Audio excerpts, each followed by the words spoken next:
وبركاته. بداية أتوجه بالشكر إلى جميع المكونات السورية التي وقفت معنا في اعتصام الكرامة. أقول لكم كنتم السند وكنتم العون، وأخص بالذكر أشقاؤنا بني معروف أبناء جبل باشان الموحدون الدروز. أيها العلويون يا أبنائي، إن في كل خطوة خطوتموها زلزلت الأرض تحت أقدامكم، حاملين لواء العز والكرامة.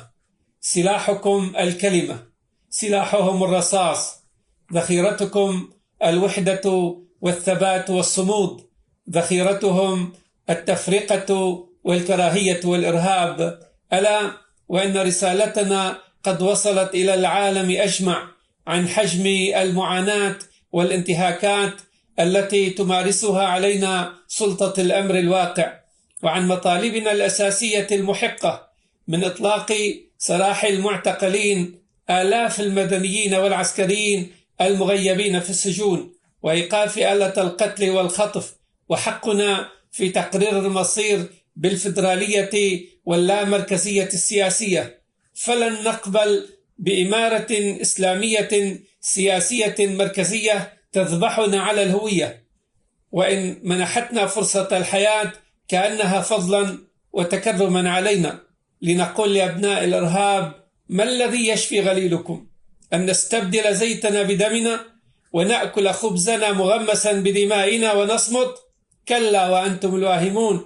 إن بنادقكم لم تعد ترهبنا، ورصاصكم لم يعد يخفي الحقيقة، وهتافاتكم الممتلئة بأحقادكم لن تزيدنا إلا إصرارا وتمسكا بقضيتنا.